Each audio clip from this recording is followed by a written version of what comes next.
All right. It's good that you're listening to Trailer Hitch. This is, of course, a movie trailer review podcast because so many trailers have come out this week. Isn't that right, James? It's really hard to put into words how many trailers came out this past couple of weeks. So why don't we just say 7? Okay. Yeah. No, that's good.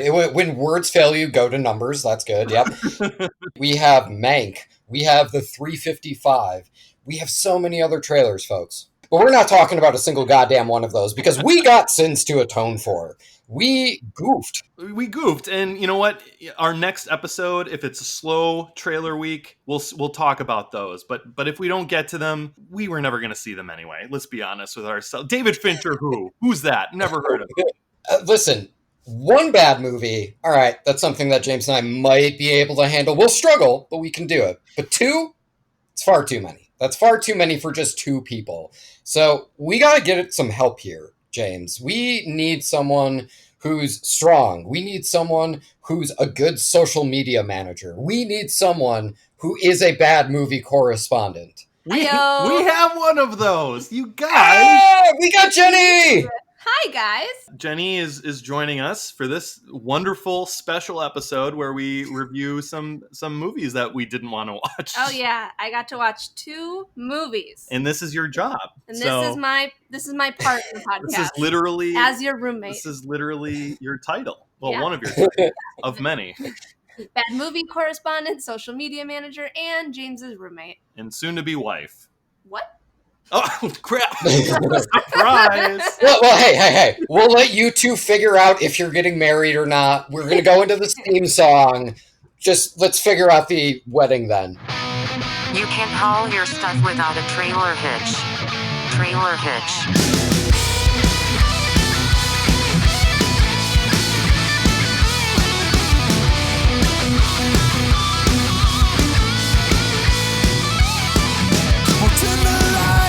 Grab a seat, pour yourselves a whiskey neat. It's time to judge the shit out of these future releases by the movie trailers.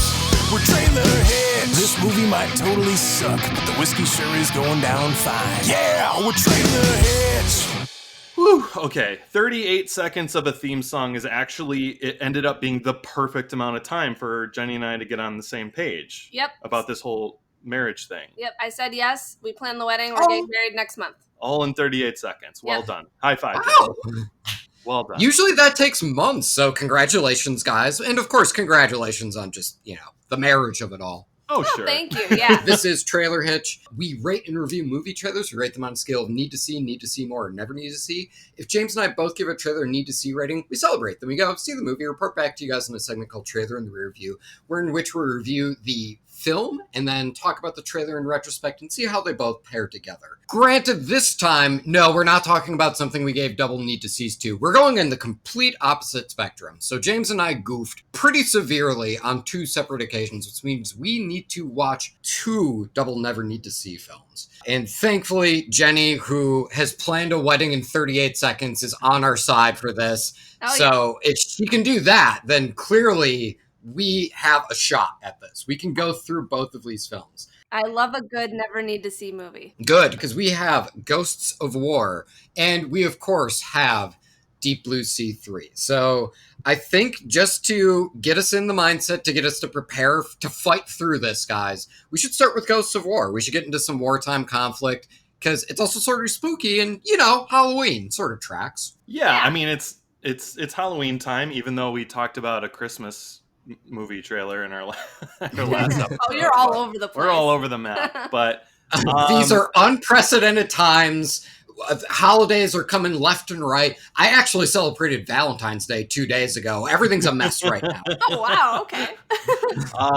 Ghosts of War is an excellent first movie to kick us off with in this episode. Yeah, Kevin, do you want to give us a brief synopsis of said movie? Oh, not only can I give you a brief synopsis, Jenny, I'm going to play you a part of the trailer, and also you can hear proof that we were like, nah, don't want to see it.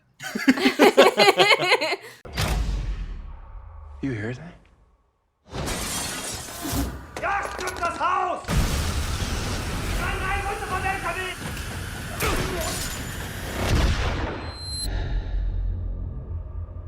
We need to talk. We stay here, we're fish in a barrel. Where's Zane? What's that? I found it in the basement. Belonged to one of the Nazis who took over the house. It says what happened to the family who lived here. I'm just gonna say what we're all thinking. This place is haunted. Everything we experience, it's what the Nazis did to the family that lived here. Let's get out of this house. If you leave,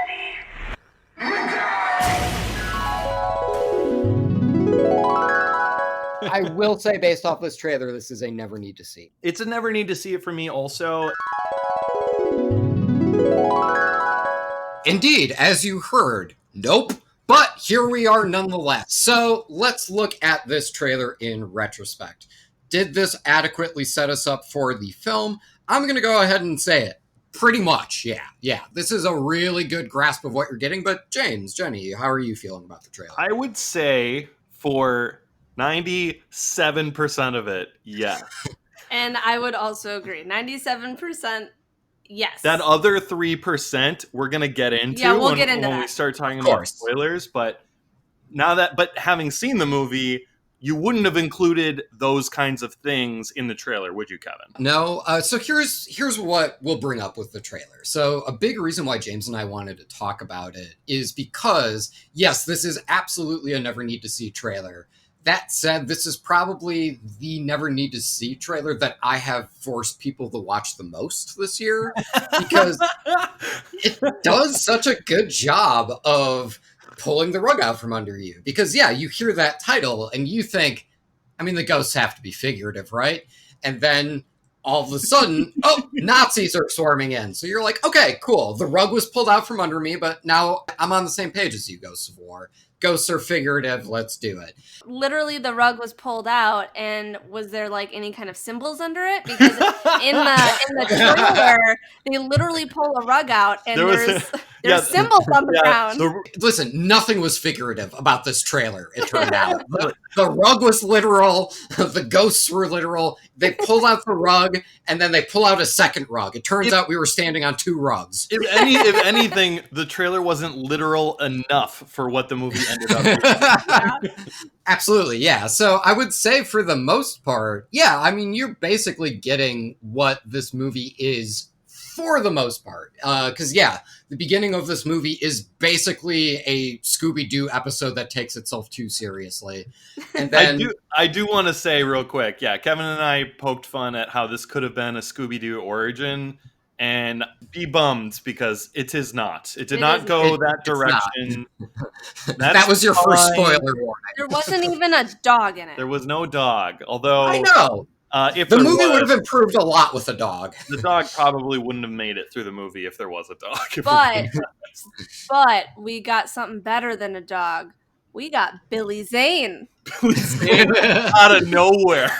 Out of nowhere with Billy Zane in this movie. What the hell? Yes. We've said all that can be said about this trailer. I think we should get into the movie now that Billy Zane has been thrown into the gauntlet. Yeah, sorry everybody. Spoilers. Billy Zane is in it, but he's a gem. He's a gem in everything.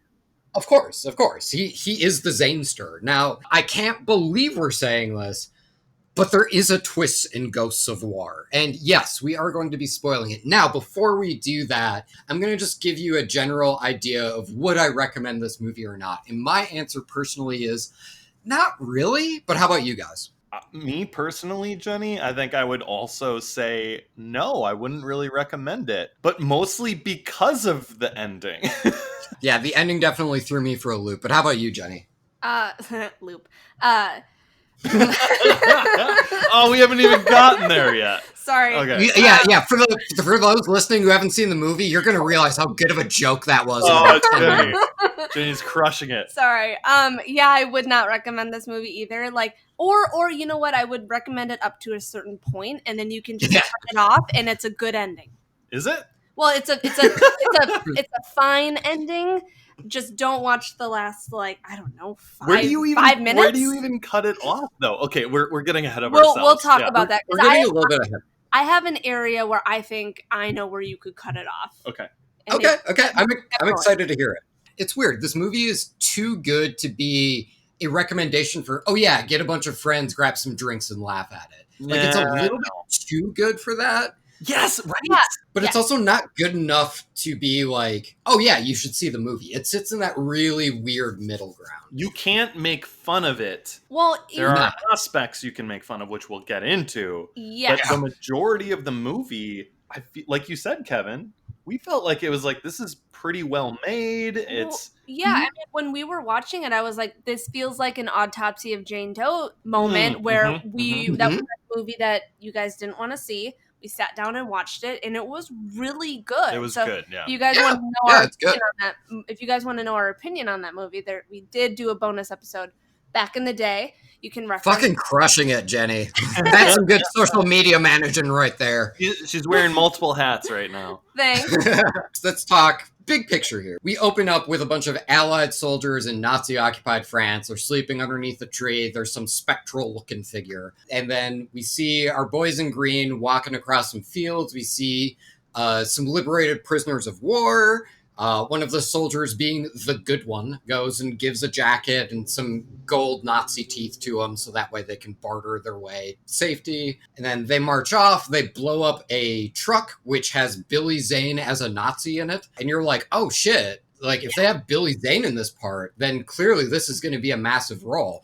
Nah, he gets shot in the head after like a minute and a half. And so you go, wow, that was kind of a waste of Billy Zane. And that's saying a lot. Billy Zane has been in some bad stuff. Instantly, though, I was like, you don't get Billy Zane for a one-off scene. I watched that scene and I'm like, yeah, okay, Billy Zane's dead. He's coming back. Yeah, it's like he's just gonna wake up and just like attack him. Nope, he just laid there dead. My brain was like, oh, he's gonna end up like haunting them when they're at the haunted house. Movie went in a different direction, but we'll get there. Right. Well, because Ghost of War, so you assume he might be a ghost. Yep. He might be a ghost. Yeah. He might be coming back and being like, I know you don't speak German, but I was saying sorry. You didn't have to shoot me. Oh. Since we're at that part, I'm going to chime in with something that I find frustrating.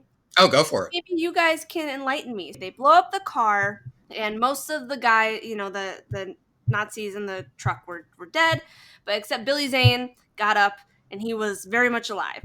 So the big macho guy walks over, throws his gun on the ground, and is like, put him up. And I'm sitting here thinking, you have a gun.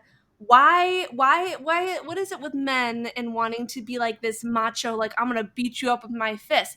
You have a gun. Like, you want to mash up your face in a fight, or do you want to just like take care of biz? Like, well, I can certainly speak as a man. It's the exact same part of our brain that makes us not want to stop and ask for directions. I know I could do this an easy way, but in order to prove to myself that I have a penis, even though I could just look down and see it, I better do something incredibly irrational and stupid to prove to myself that I'm. See, I like to think of it as a man is doing that because he secretly wants it to be a fair fight because he doesn't want to murder someone. Okay, so James wants the moral high ground.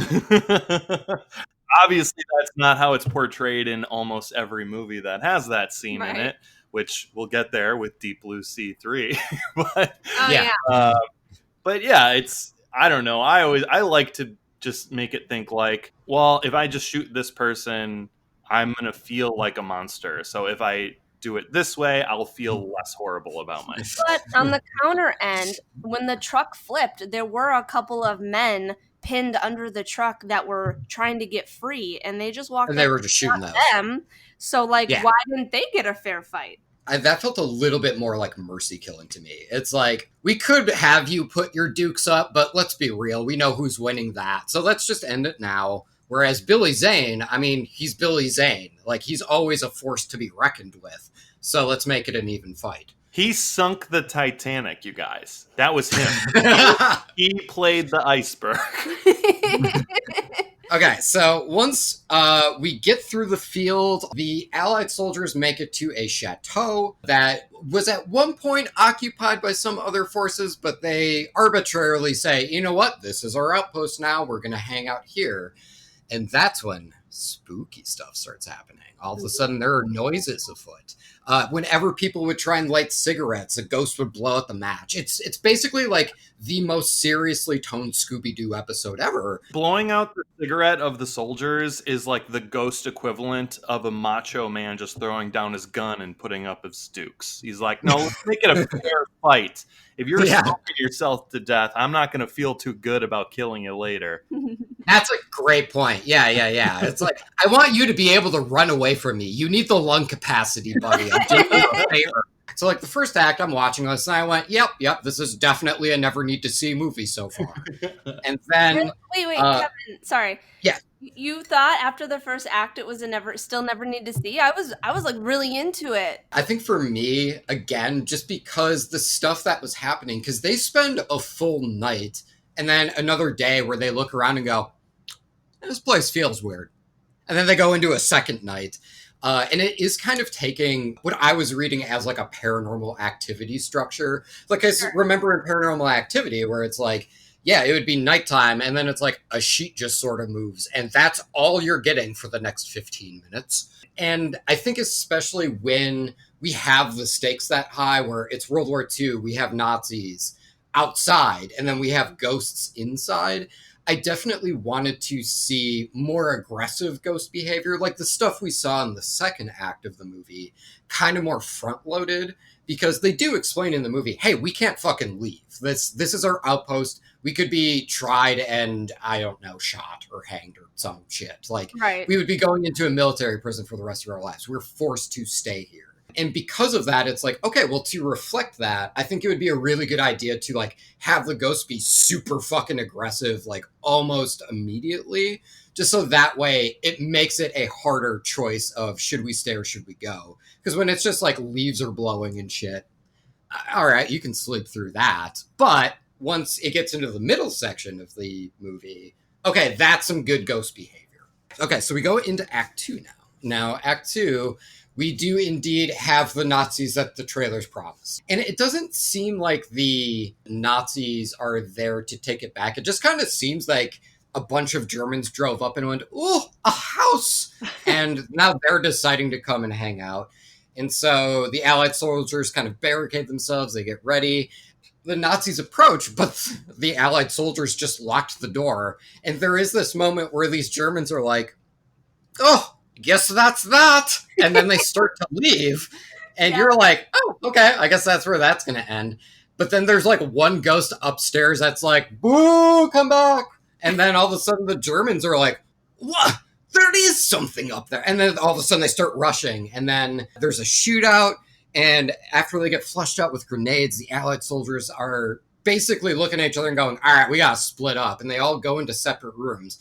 And then the Nazis start to hunt them through the house. As much as the ghosts hate smoking, I think they hate Nazis just as much because their first instinct. I know the Allied forces got a couple like door openings and it's like, ooh, a spooky thing moved in the corner over there. Their first night. But the second the Nazis get in, they're just like, we're not fucking around with any of that like 101 haunting bullshit. We are killing and those haunts kill those Nazis. Oh yeah. Yeah, totally. And that for me was easily the most fun part of the movie because because then it becomes a mix at the start of that sequence where you're like, fuck, the Allied soldiers have to not only face Nazis but ghosts at the same time. And then you will see a soldier hiding behind a desk or something.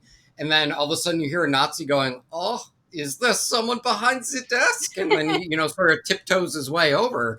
And then a ghost just comes and fucking wrecks his shit and like forces him to hang himself.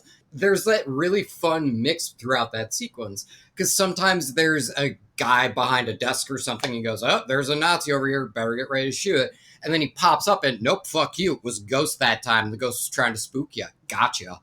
And stuff like that. And that sequence was super fun for me. I really enjoyed it. I agree. I really liked that sequence. I thought it was the most entertaining of the whole movie. It definitely has like a slow build with everyone walking and getting to the house, but then it kind of soars with that moment. I definitely didn't know which one of our guys jumped on the grenade for a very long time, though. Yeah. Yeah.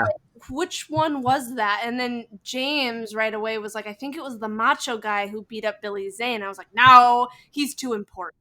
And then clearly it was him. He's got too big of a penis to be dead this early. Thank you for bringing this up, Jenny. That is a good point. The reason why we haven't been saying, yeah, and then this Allied soldier, and this specific Allied soldier, and that specific Allied soldier, is because there really aren't characters so much as just, yeah, we have the macho guy. We have the dude in the glasses, who is clearly the Velma of the group. We have the main dude, who's there. We have all these archetypes there, but they're not necessarily fleshed out as people. Usually the conversations that they have either revolve around, oh man, fuck, ghosts. And they also will talk about past traumas. They'll be like, yeah, I remember this one time, saw a kid with a Jacob's ladder and then he fucking died. It was nuts. Cat's Cradle, Kevin. Cat's Cradle. Get it right. Oh, was that it? Oh, whoops. I don't know my 1940s games as well. I apologize, everybody. You never played Cat's Cradle? I haven't, no. Oh my god. Did you, Jenny? Yeah. Oh, a couple times. I loved doing Cat's Cradle. I don't know why. It was just really, I don't know why. Get off my back about it, everyone. I'm an old soul. Now that we're done pressuring James, we have that middle sequence. And then after that, after they successfully defeat the Nazis, they're like, okay, we really can't ignore the fact that there are ghosts here. And it hits a point where the ghosts start sending them messages saying stuff like, if you leave, you die. But the Allied soldiers are like, you know what? It kind of feels like a horse apiece. We're going to die either way. And I guess I'd like it to be by the hand of someone that's living instead of a ghost. And so then they leave. They're like, okay, if the house is haunted, then fuck the house. We're out of here. And they start marching, and then we see them in a field. Then we see them encounter a group of POWs, one of whom is wearing a coat and has a bunch of gold. Huh. Wait a fucking second. Yeah, all of a sudden we realize our boys are in a loop. They are now walking all the way back to the house. And throughout the sequence, we have the soldiers asking each other things like, hey, when was the last time you pooped? And everyone's like, I don't remember. It's been weeks. That's not possible, right? Which isn't a joke. That's an actual line in the movie. All of a sudden, the characters start to become self-aware of the fact that they're not behaving like real people, and the situation is kind of weird. And then they get back to the house. We see them dealing with these ghosts, and they're like, well, we got a great idea. We'll just go ahead, we'll bury the dead people, because Nazis, of course, suck at burials. And so they go, they bury the bodies, they put little crosses, but considering that the ghosts are Jewish, that kind of felt like a fuck you. Like, I know a Star of David is hard to make with sticks, but just, I mean, come on, that's their religion, man. Well, also, I think these boys probably watched one too many horror movies themselves, because they're like, oh, if you bury the bones, it sets their souls free. And it's like, that's been in movies, but who really knows? To the ghost's credit, it does set them free. Because all of a sudden now they're stronger than ever. So they just start beating the shit out of the Allied soldiers. And then the guy's like, I gotta figure a way to beat these stupid ghosts. And that's when, I'm not shitting you, the ghost glitches. It kind of looks like a VHS tracker goes through over it. Yeah. Looks at the other ghosts. And then they start glitching. He goes, huh? And then all of a sudden, bloop, he wakes up in a hospital bed where Billy Zane, as a doctor, is looking down at him going, ooh, you weren't supposed to wake up. And the guy looks forward and he realizes, oh my God, I was in a simulation. So then, of course, I understand, listener. There's a lot of questions to be had, but we'll cover the big one. Why the fuck did you put them in that simulation? Well, these were soldiers in... I think it was Afghanistan. And they failed to save a family that was being attacked by terrorists. In this family of 4 who look suspiciously like the ghosts.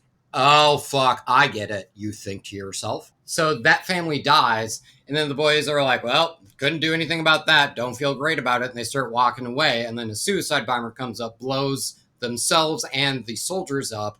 So all of the soldiers who we've been watching at this point are horrifically scarred, or they've lost limbs. One guy lost his jaw, which I will time out to say, the gore effects in this actually pretty good. I agree. After he realizes that, it's like, okay, so that explains the ghosts, that explains why they're in this simulation. But now the next logical question is, if they are going through this really massive trauma and have incredibly severe PTSD. Why are you putting them in a wartime scenario? And he asks the doctors that, and they say, we didn't. We would never do that. That would be ridiculous. Mm-hmm. And he's like, but we literally just went through a bunch of horrific things. And they're like, well, the simulation's not supposed to do that. The simulation's an absolute good. And then the other foot drops. Your simulation is haunted, bro. And I'm just like, my brain's still catching up to the fact that this is not a World War II movie. And now you're throwing haunted simulations at me, and I am lost. Yeah, let me clarify. They're in the simulation, and in the simulation, there's not supposed to be ghosts of your past. But somehow, there's ghosts from your past. It's just supposed like literally this simulation was supposed to be the entire movie minus the ghosts. Well, not even the Nazi stuff, I don't think. Yeah. In theory, it's just supposed to be them walking through fields and like giving gold teeth to prisoners of war. I think also just like holding up in this really nice mansion. It's like, hey, we get a break. Like, this is going to be really nice. There's brandy here, you know? Yeah. Right. And so there was never supposed to be ghosts. So then when he wakes up, asks Billy Zane all these questions, and Billy Zane's like, this is supposed to be good. He has this like moment of realization, our main leader guy. And he's like, oh my God, the simulation is haunted. And prior to that, you get the whole flashback of, what Kevin explained of what happened and how they ended up there. But it was just so weird. And again, it is whiplash. I mean, it's one of those things where like I might be able to accept that, yeah, you know what would be good for someone suffering from PTSD from a combat scenario to do? Be a soldier again. I might be able to accept that if I think it was baked in a little bit more. It's one of those things where, again, it comes right at the end. It's like within the last 15 minutes is when this happens. Once they deduce the simulation is haunted, our main guy goes, wait, I know what to do. Put me back in, coach. And they were like, you shouldn't, though. He goes, no, I'll do it. And they go, oh, well, you insist. And then they plug him back in. And then he wakes up in the field again, and credits. That's the end of the movie.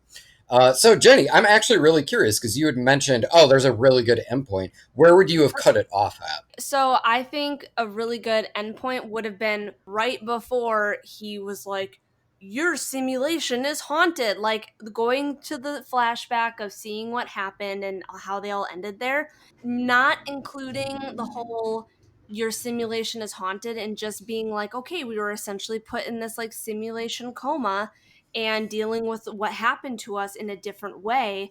And the ghosts we saw were these people that we couldn't save. And we tried to save these ghosts by burying them and like getting them to move on. So it felt like a full circle, but then they just kept going, and then it felt inconclusive because then they put him back under for him to wake up at the beginning of what we saw in the movie. And we don't even know. But in the very beginning, our main guy wakes up in a field and he sees some guy in the shadows smoking. And it looked like it's kind of prefacing the fact that this is a ghost movie. And we never knew who that was. Well, I think it's him. Is it supposed to be him? He gets sent back in, and now he's there twice, I think. Again, nothing's clear in this ending of it. And that's what I'm saying is like, we don't know who that was. We don't know exactly. We don't know if it's him. We can speculate. It's not even like the ending of like, spoiler, The Thing, where it's like, oh, who knows, but it's a good ending. It's very much like they could have stopped it at the fact that he woke up, he was in the simulation, he was dealing with the past of these people who he could not save. And there were ghosts, and that was just his simulation and just his body, his mind working through what happened, so that when he woke up, he could better equip to the modern world of having no legs, because I think his legs got blown off in real life, in real life. So I thought that would have been a really strong ending, but then they decided to say that the simulation was haunted, and then it started glitching out, and everyone was freaking out, and they put him back under just for him to go through this whole thing again, which just didn't it felt very like, oh, as a viewer, I'm in a loop. There are a few unresolved things. I to your credit, Jenny, I thought it was going to go the Thing route too, because at one point, the Velma character has a journal that he keeps around with him. And eventually the main dude opens up the journal, and it turns out that it's got a big old swastika right in the front page, and then everything after that is blank. And then Velma approaches and goes, "What did you see?" And the guy has to say, "Literally nothing. Who the fuck are you?" And then all of a sudden, a ghost attacks in the middle, and so they have to drop that. And so I went, oh shit, is the ghost going to start possessing people? Like, that's really interesting. Right. And then they completely abandon that plot thread. And so, yeah, there was just a lot of stuff in here that felt unresolved. And sure, I suppose you could make the artistic argument like a ghost, but unfortunately, I'm following humans this entire time, so I would like something a little bit more conclusive at the end, especially because it's trying to make this big, broader point about PTSD. Given that, No, plus it's not. the... No, it's not. It has to be, right? It's framed that way, and then it's just like, or we will just like not follow up with that at all. It tries to. I will make the argument that it tries to. Like, that's what the purpose of the simulation is. It definitely tries to. You're right. Yeah. And I do give the movie points for that level of ambition. But that said, again, it's World War II ghosts, man. It's already not that tasteful. And especially that middle portion where it's ghosts killing Nazis, that's like, it's not tasteful, but it's going down smooth. This is when it's at its best. And I think when the movie tries to be really serious and to try and grasp at that bigger point, or to be especially spooky, that's when it was kind of losing me. But for a low-budget movie, the gore effects, the fire effects were all really good. I was actually really impressed with how the movie was visually. Because usually with these B-grade movies, you can tell when there's bad CGI, and that's a hint for the next movie we'll be talking about. But yeah, I mean, like, from a technical level, I actually thought that this was relatively well accomplished. I agree with you. I loved it visually. I thought it was actually pretty beautiful. The palette was gorgeous. The locations were really pretty, just like with the fields and the mansion and everything. I really liked the story and how they were like in a simulation, and I thought it was really great until like that ending. And I really think if they would have ended it where I suggested, I thought it could have been like a really strong ending, like, oh, it would have been more PTSD related, dealing with your past, working through it, trying to, using new technology to try to get through it. And I thought it would have been a much stronger ending, but Yeah, we're going to go ahead and rate this. Of course, we rate the movies we watch on a scale of should see again, glad I saw it, should have waited, or shouldn't have seen it. Jenny, we'll start with you. Where are you at with this one? Depends where you want to end the movie. I guess I'll overall, I probably should say should have waited. This movie took some really, really big swings at the end. It's almost like it took a big swing, struck out, no one told it struck out yet, and decided to take another couple big swings at no pitch at all.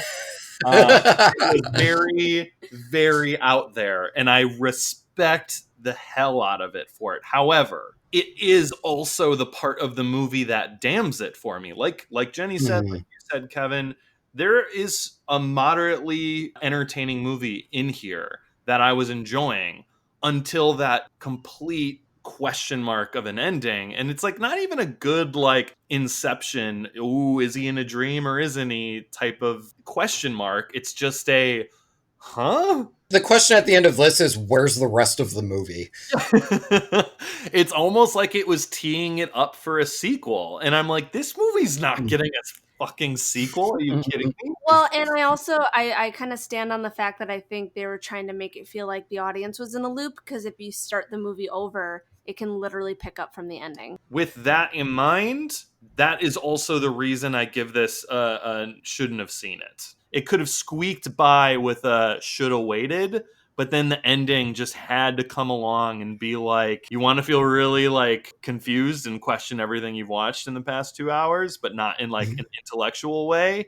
Here you go. That's totally fair, man. God, I'm really waffling in between should have waited and shouldn't have seen it. Because yeah, I completely agree, man. Like especially that last 10-minute section, it really did sour me on the movie as a whole. That middle section is so fun though. That middle section is I think is taking that premise and bringing it its full potential, like within that little half-hour chunk. And considering that the movie's 90 minutes, it's like, okay, 1/3 of it is pretty fun. But again, as I said at the top, it does sit in that really uncomfortable middle ground where it's like, you could crack jokes, but it will hit a point, especially in the middle, where you go, okay, I'm having fun. I don't want to make fun of it anymore. And then it gets to the end, and you're just so frustrated that you still don't want to make jokes. Yeah. But that said, is it good enough to actually recommend? I mean, nah, not really. So I do give it a ton of points for its ambition and its creativity, especially in that middle. But that said, yeah, this is a shouldn't have seen it for me. I guess albeit a high one. I don't know if Billy Zane out there listening is starting to feel bummed. I don't know if that qualifier will make him feel slightly better. I got you, Billy. We're going to move on, folks. Listen, good things come in threes, whether that be number of hosts for a trailer hitch or whether that be number of Deep Blue Seas. And so we're going to go ahead. We're going to talk about Deep Blue Sea 3 right now. Sharks return here each year. Their home, like ours, is under attack from climate change. Emma, what's wrong? A half dozen people went missing about 100 miles up the Orange River. Turns out it was bull sharks. This is ridiculous, Kevin. It is. I'm really glad we ended with this one, but this is a never need to see it for me. Yeah, this is absolutely a never need to see for me as well. Wow, that trailer was sharkingly bad. I don't know, Jenny, that joke didn't have much bite to it. Boo. No. We already talked about Ghosts of War. Now we're talking about Deep Blue Sea 3. That was the trailer for Deep Blue Sea 3. How did it hold up in retrospect? Guys, what say you? It's a trailer about a movie about man-eating sharks who are altered. There's mention of global warming, and people get eaten. Mm-hmm. And after seeing the movie, I would say that trailer sold that movie properly. Jenny, what about you? I mean, the fact that the movie opened up with what the trailer opened up with, I'm like, we're in it. Just 3 sharks swimming in the water. The trailer opened with it, and then the movie opened with it, and I'm like, yes. The trailer editor was just like, I mean, my work's done for me. They chose the best shot to open the movie. Why would I? If it ain't broke, don't fix it. What about you, Kevin? I think for the most part it does. So what I will say in retrospect is the trailer does pull a lot of footage from the last hour of the movie when shit really starts to hit the fan, which makes sense. That's where the sharks are. That said, it does show certain characters getting killed off in the trailer. And when I was watching the trailer, I went, well, it's Deep Blue Sea 3. They're probably not going to be bigger characters. But it turned out that they were actually characters that they were building subplots for. And I went, but I know that guy gets eaten. Why are we? Oh, no. I'm bummed I know that. Oh, no. He's falling in love. Damn. Yeah, exactly. Right. In case you couldn't sniff that shit out while watching the movie, the trailer very much says, yeah, of course he dies. Yeah, I mean, it does have what you expect from Deep Blue Sea 3, sharks. Now, I will say in the trailer, they do bring up global warming within it. And James and I saw the movie and went, oh no, is this going to be preachy? And the answer is a decidedly hard no.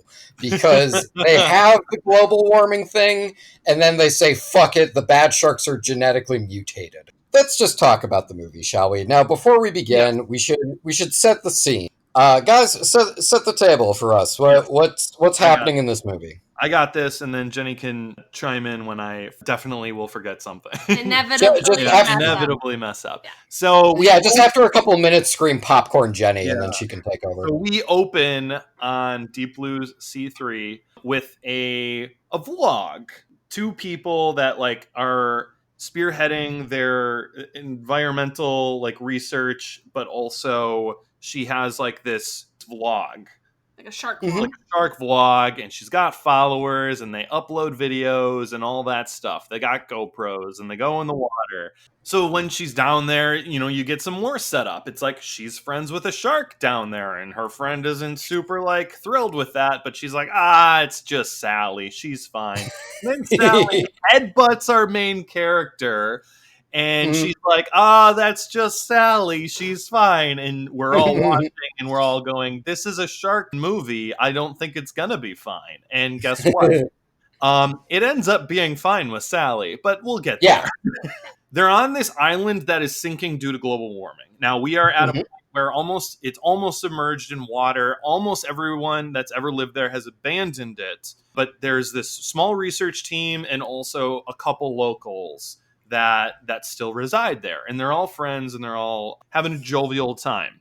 We get a little bit of a setup of a B plot where this giant ship with all these like Australian and macho looking men are chasing some sharks, and it's like, we got to find these other 3 sharks. We found the mother, but now we gotta find the others. Find the babies. They intersect with our main characters that was set up originally, and now there are going to be some interactions. See, I hate it when Kevin makes me do this because I suck at this. He's so good at it, and I'm James. Keep going. Jenny, popcorn. Kevin, you are really good at this. Thanks, man. So the ship shows up with some people who are tracking the sharks, and our main girl knows one of them. They went to grad school together. They might have had a dating past. They went to grad school together. Yeah.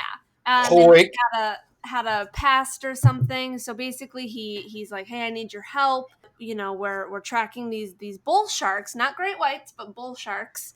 I forget the reason he initially said, because it turns out to be a lie. He's just said that these natural random bull sharks are acting very aggressive because of global warming. So they're attacking people along the Orange River. Yeah, they're attacking people along the river, and our main character's like, well, that doesn't make sense. That doesn't add up. And he's like, well, 3 of them are traveling together. And she's like, sharks don't travel in a pack. What? And he's like, I don't know what to tell you. Yeah, he's like, I don't know. So then...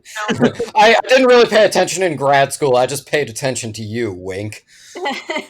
Yeah, so then basically, they're hanging out, they're chatting, talking about old times. And then the other guy on the research team is kind of getting jealous. He's like, this guy is back. And it's not very clear if our main girl and this guy on her team have a thing going, because there's a lot of references to him serving with her dad in like a war, but he doesn't look that old either. So no. He's pretty good looking. Everyone keeps calling him Grandpa, and I'm like, this guy is not much older than anyone else there. Yeah, I was like, he could have a thing. The script clearly has him written as an age that is supposed to visually look older than everyone else, but whatever. Anyway, that's like a C plot. Yeah. Anyway, so guess what, everyone? That boat with that other team, they had some they had some ulterior motives with these sharks, and it turns out these sharks are escaped convict sharks that were experimented on,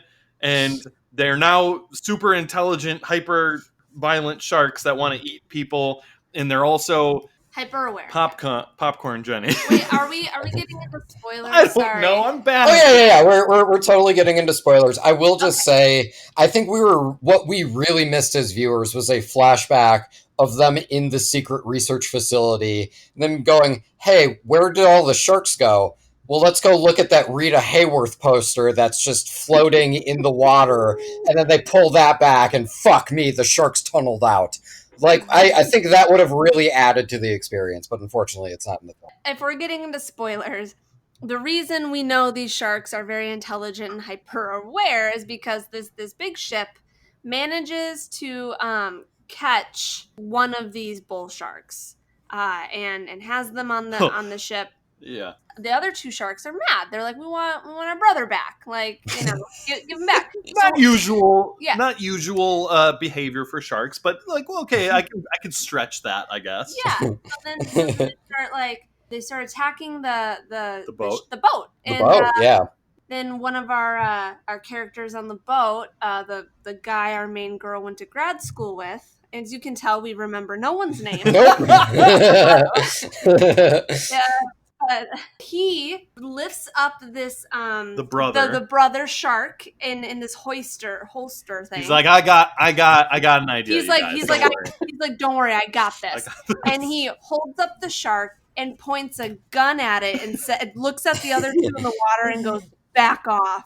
And they do. They swim backwards and they run away. I very quickly told Jenny, shark can't swim backwards. And Jenny, being well-versed in the Deep Blue Sea lore of the first movie, said, oh, James, that's established in the first movie, that these can swim backwards. And I was like, okay, yeah, sure. In the first movie, when they started like working on their brains and making them intelligent, that was the first sign of intelligence, was that they swam backwards. But anyway, so they point the gun at the guy, and there's a hostage situation. Yeah, they points the gun at the hostage shark, and the other sharks are like, whoa man, keep it cool, it's fine, we're all friends here, it's all right. Back off. And he's like, that's what I thought. And then everyone on the island has the reaction that I have of, what did I just watch? I had it with more laughter, and they were less laughy because they saw people die already. Right. Did I do a good job of summarizing this movie so far? I think so. You're crushing it. I think we're on a train wreck, and it's you and me both, because it's really hard. We're on a shipwreck, would you say? Jenny, a train wreck. We're not reviewing death. We're not reviewing Murder on the Orient Express. Jesus, Jenny. I would have liked 310 to Yuma more. Good instincts, Jenny. Jenny's like, say 310 to Yuma, and I'm like, I got my own thing. It's less funny, but it's mine. Thanks, Kevin. I appreciate that. But yeah, basically, then we spend the next like 10 to 15 minutes of this guy explaining like, oh yeah, okay, maybe these sharks didn't attack people. Maybe we're just like trying to hunt them for research and to cut their brains out and blah, blah, blah. Like, oh, these companies are paying us a lot of money, whatever. Yeah. Right, and then the main girl is like, well, that's a deal breaker for me, buddy. It's like, we can't vibe anymore. Exactly, because she's like, I love sharks. I love animals, so no, we can't do this. They set that up. Have you met my friend Sally? They set up her love for sharks pretty early and frequently, which I appreciated because of where this movie goes at the end. Then this research team says, you know what, fuck it. The cat or the shark is out of the bag. We may as well turn full heel. And then they start attacking. Kevin, you turn full fin. Come on. You turn full fin. We're doing water puns, you guys. Let's okay. More like shark puns, if anything. Yeah, okay. I'm getting really underwater here with this whole thing. So if you guys want to take back over. So, like, can you describe how they turn fin, where we go from there? The other guys on the boat, again, we don't know their names. The other bad guys. So we have the guys on the boat, they're the bad guys. And then we have the people in the village, and they're the good guys. Yeah. So the bad guys on the boat basically are like, we want to get paid. And the guy who was dating the girl on the island is like, my morals are being questioned. I don't know if I want to do this anymore, blah, blah, blah. So then the bad guys are like, all right, well, you're basically out. We're gonna fight. Yeah. Throw down our guns. We're fighting. We're just gonna fight with our fists. We're fighting now. Ridiculous. So this is later in the movie. Like the Australian villain who is just like, we want to get paid. He holds a gun to like the old, quote unquote research guy, and he throws the gun down because he wants to show how big his penis is, and then they start fighting. And then he stops fighting and tags in his other goon and is like, okay, you kill him now, but make sure it's with your fists because this only works. Forget the fact that you could have just shot this guy. If you're done fighting him, then shoot him. Like, really? Like, you're done. You wanted to do this fighting thing. You did it. You're done now. Like, you're like, this didn't go the way I wanted it to. I'm done fighting with fists now. So you bring someone else in to fight with fists? No, just grab the gun and shoot him. Like, what are you doing? Anyway, ridiculous. But the way he dispatches that goon who the bad guy sticks on him is, I think, the turning point where this movie suddenly becomes pretty fun. They're rustling around, they're tussling, and then good guy looks over, sees a shark is incoming, and he goes, I got this. And so then he flips on his back and then kind of throws the dude up. And the bad guy goes, no! And then the shark jumps up and eats that guy's head. Just his head. Yep. I think all of the stuff with the sharks is honestly pretty fun, because before that, if you listened to our synopsis and went, wait, where did the grad school guy who had a crush on that one lady go? Blink and you miss it, you guys. Blink and you miss it. So he's on the boat talking to the other bad guys, and they're like, yeah, so we're going to turn full fin. You in? And he looks at them and goes, I would rather die a hero than see myself become a shark villain. And then he about faces, jumps off the boat, and before he hits the water, a shark jumps up and goes, nom, and eats him. And that's how that guy dies. And it's honestly pretty fun. It was like the most, I feel, humiliating death because it was not even like this big buildup or this big like close-up shot. It was just a giant wide. It felt like the music cut out, and it was just like doink. You know? A little like a drop of water dropping in a big thing of water. Just yeah. It was, you're really not that important to this story, and we're really going to show it by killing you off in just like most ridiculous way. And no one is going to be fazed by it on the island. I think I outright just laughed when he died. I was pretty taken aback. Kevin, like you said, there was a specific part of this movie where things just started happening, and I was just like, why am I enjoying this movie so much? Like, it's fun. Like, we're having fun with this. Oh, it was terrible. I mean, it was terrible.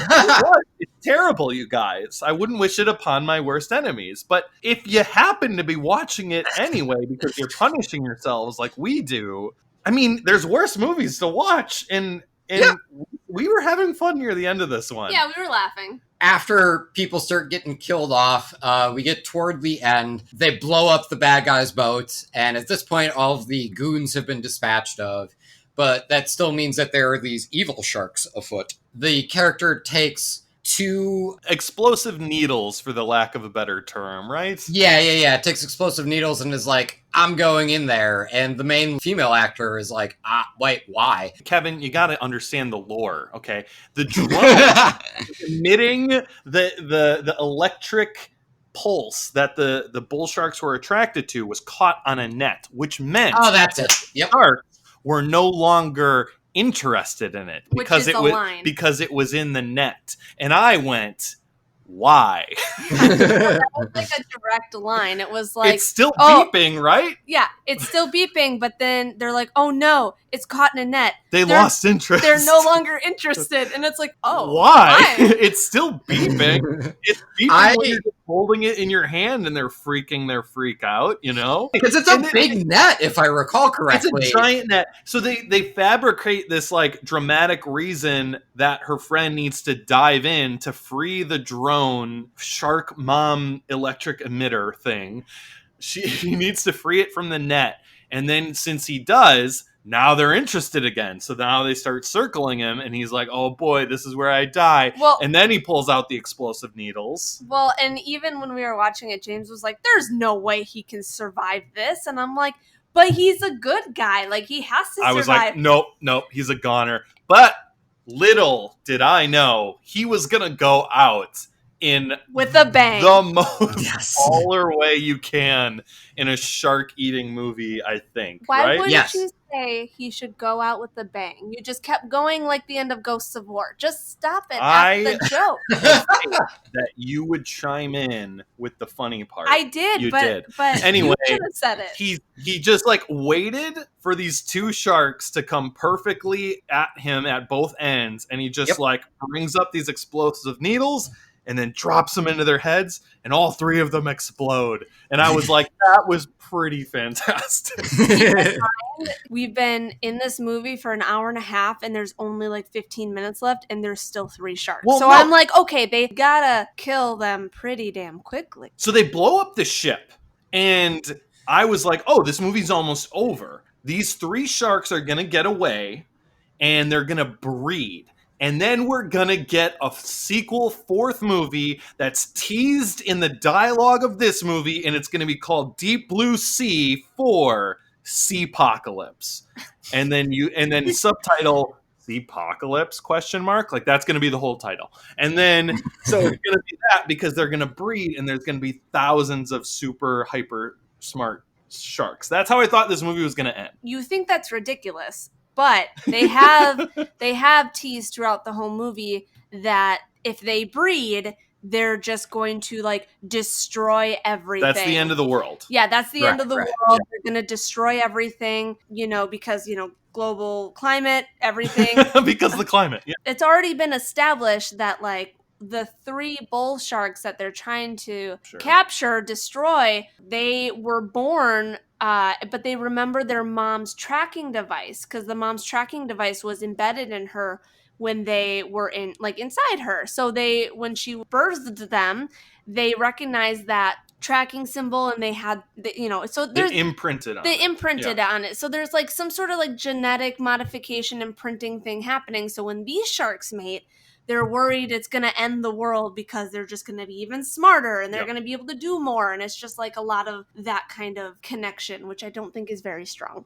Yeah, and like I thought that's where this movie was going. Like they blew up the ship, they set up Seapocalypse, they said it in the dialogue, and I was like, that awesome lead-in to a fourth movie.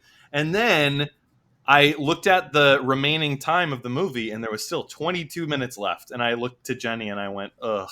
And I don't know why I did that, because I was like oddly enjoying myself. I totally had a similar experience, man. Yeah. It did hit a point for me where I went, yeah, I'm having a lot of fun with this. And then we brought it up and went, how the fuck is there still 20 minutes left?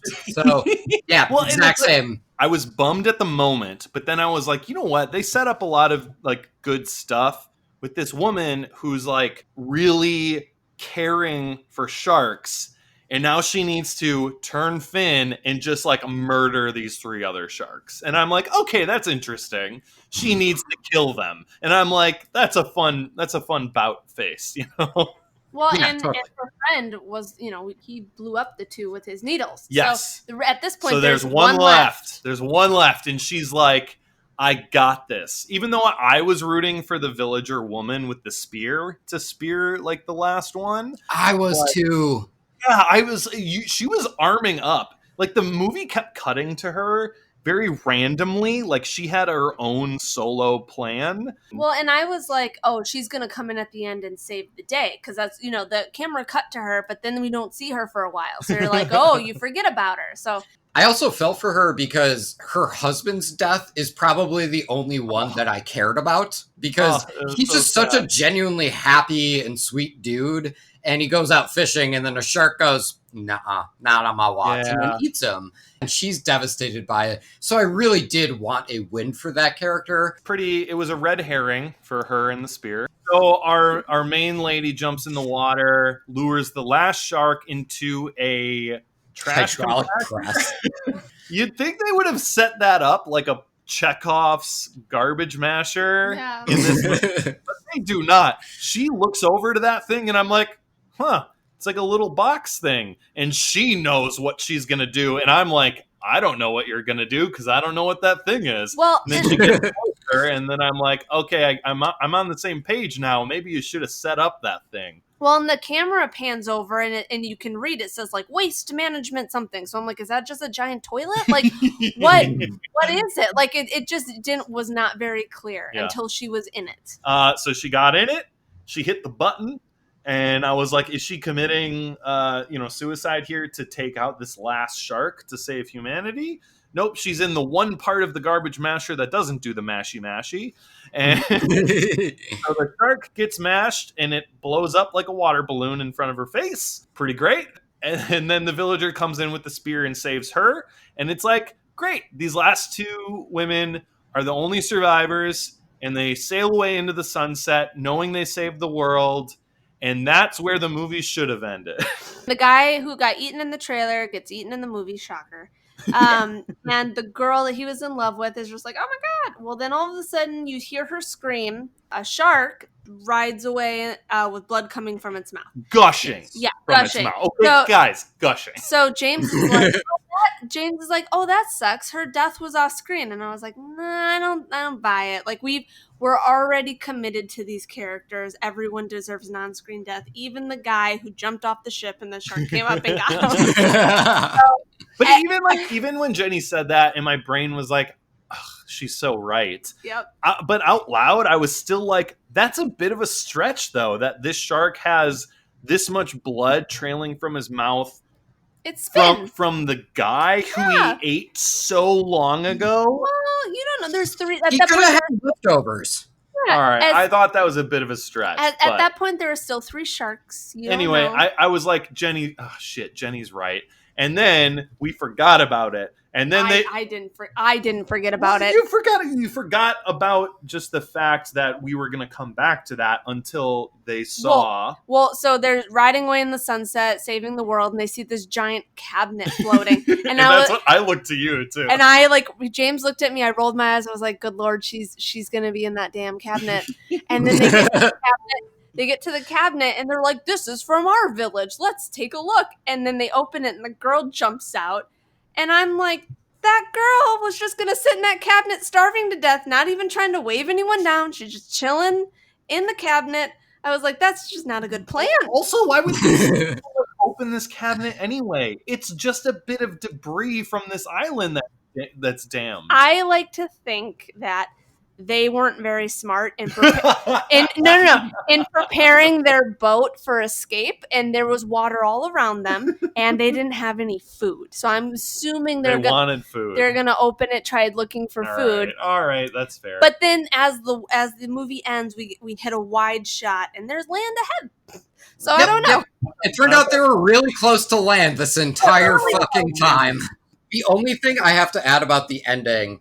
Before they find the woman floating in the cabinet, they're on like the little dinghy boat, and the main character looks over at the water, and the shark who she was buds with, Sally, kind of like rides up and like starts coasting next to her. And you could you could almost swear that Sally raises a fin, and you can hear, "Don't you forget about it." And then Sally fucks off forever. Well, I mean, with Sally headbutting our main character in the beginning of the movie, it's definitely the John Bender of the Well, and also like this explanation of this movie is kind of a hot mess. But and bear in mind, the reason why this explanation is so jumbled is because for the most part, I feel like James and I are all over the place, Kevin. I'm giving you guys the benefit of the doubt, but I have to We will not accept it, Kevin. We will not accept it. Like, it's entertaining in that last hour once the sharks start to attack, and once the corpses start to pile up underwater in sharks' bellies. It becomes entertaining at that point, but the characters themselves, with the exception of the couple who have been living on the island for forever, really aren't that interesting. Like, the main character is like kind of a dick to her assistants, and the relationships that they try to force throughout that beginning of the movie never really felt authentic to me. And because of that, I was like, I don't really care one way or the other. And then once the guy of the couple who've lived on the island for forever died, I went, well, now I really don't give a fuck who makes it now. There are specific events that are worth recalling. Did we mention a guy blows up 2 sharks and himself? There are specific events in this that are a hoot. As a whole, though, it's obviously not that great. That's why it's Deep Blue Sea 3. But here's what I'll say. Having seen all 3 of them, the order of preference is, of course, Deep Blue Sea 1. This is honestly better than Deep Blue Sea 2. It goes Deep Blue Sea 1, Deep Blue Sea 3, and then Deep Blue Sea 2. So that one just wasn't even really like entertaining on many levels. Fuck no, it wasn't. Oh boy, no, it was not. No, there's precisely one good scene in Deep Blue Sea 2. It's when the human bad guys are talking to each other, and then the camera pans over because we're clearly going to see someone eavesdropping, and it turns out a fucking shark is eavesdropping. You just see its big dumb face floating in the porthole, listening in on the conversation, and it's fucking beautiful. It's brilliant. And other than that, there is nothing of value in Deep Blue Sea 2. Now, granted, is there anything in Deep Blue Sea that's as funny as a shark eavesdropping? No, unfortunately not. But overall, consistently, Deep Blue Sea 3, in my opinion, is certainly a better movie than Deep Blue Sea 2. I just want to add one thing. I felt like this movie, like especially during when the sharks were attacking and like the village was being like blown up, I felt like I was watching Waterworld at Universal. The stunt show? The stunt show. I was like, whoa. I feel like I want to go to Universal. Nothing further to add, Your Honor. Yes, rating time. Kevin. This is a shouldn't have seen it, but again, and the realms of shouldn't have seen it is on the higher end. Like, we did watch 2 bad movies for this episode, but both of them aren't the worst, I guess is how I would put it. I found value in both of these. Yeah, I think so. I definitely think there's bad movies we've watched in past episodes where it has been much worse. Book of Henry. Book of Henry specifically, as well as 50 Shades Darker. Not even gray, but darker. And Christmas Prince 3, A Royal Wedding. Yeah, that one was pretty A Royal Baby. Royal Baby. It's such a memorable movie, James. How could you? What do you rate this, James? I will rate this movie as I should not have seen it. Shouldn't have seen it? That's from both of you? Yeah. We're going to have a social here, you guys, because it's a shouldn't have seen it all round. Hey. Fuck that movie! But no, I mean, like we said with Ghosts of War, like we said, we're clearly found value in both of these. There was entertainment to be had. Yeah. I would not recommend someone like spend 90 minutes of their life on it. Oh, I thought you were going to say $8 because each movie was $4 to rent on Amazon Prime. And I recommend saving that $8. Get a Starbucks. We did. Go rent a Pumpkin Spice Latte's back. We did pay for these movies, and I would say, and we paid for it. Yeah. I would say save your money, save your time, see something else. But look, gun to your head, if you have to watch it, there could be worse movies, and you will find some enjoyment out of it. Yes. That about does it for us. But what did you think of Ghosts of War? I'm assuming there's at least one other person on the planet who has seen it. What did you think of Deep Blue Sea 3? Someone? Anyone? Or, hey, what did you just think of the episode generally? You can let us know by email. If you send us an email at trailerhitchmailbox@gmail.com, we will gladly respond. If you so wish, we will also read your response on the show with your permission, of course. Otherwise, if you want to keep that missive a bit shorter, and, you're already on Facebook anyway, can I just search you guys there? Sure can. It's Trailer Hitch. Just search Trailer Hitch Podcast in Facebook. You'll be able to find us there. You can send us a message. You can recommend trailers or movies for us to see, whatever you'd like to do. But if you'd like to keep that missive shorter, say 280 characters, you can do that on Twitter at TrailerHitchPod. Otherwise, you can send us a picture. Hit us up at TrailerHitchPod. Sorry, Jenny, is it Trailer Hitch Pod or Podcast on Instagram? I think it's Trailer Hitch Podcast. Social media manager for the win! Otherwise, you can leave a comment on the very YouTube video you are watching/listening to right now. By the way, while you're on YouTube, why don't you go ahead, like, comment, subscribe, and do all the things that help us find more listeners. And if you're not on YouTube and don't want to click on that extra link, well, I'm assuming you're listening to us on Apple Podcasts or Stitcher. So why don't you go ahead, do all of those things to review, rate, all of the things that help us find more listeners. I'm making it my mission. By year's end, I want to talk to at least one other person on the planet that has seen Ghosts of War. Before we go, we would like to thank Danny Schmitz from Lost in a Name for the amazing intro song that you hear at the top of every episode. We would like to thank Rachel Ashley for the amazing cover art that you see on her various social medias. You can find her work at Mighty Creations on Instagram. We would like to thank Jenny HOKS, our bad movie and social media correspondent, for her sterling work week in and week out. Yeah, exactly. I actually get to say it to you this time. Good job, bud. Thank you. Good job, Jenny. Thank you. I try. All right, that's enough. Marriage. And then we would also like to thank Casey Clowers for the excellent outro, which you will hear momentarily, unless James and Jenny have something to add. Nope. You guys are so in sync. You should get married. All right. Bye, guys. Bye. You can't mount holy sails without a sailor stitch, and you can't haul your stuff without a trailer hitch.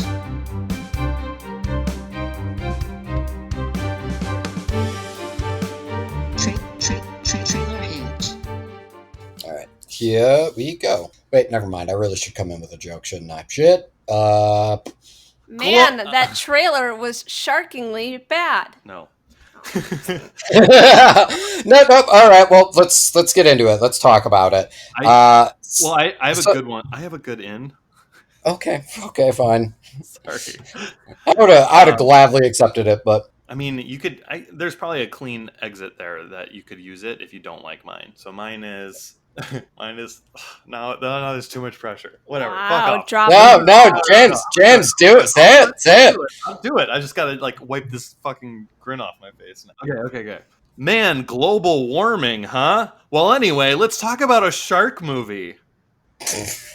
Mine was better. Shut up. I didn't use mine. You have your pick, sir. Jenny, can I get clean audio for yours again? We're gonna go with yours. Let's do Jenny's again.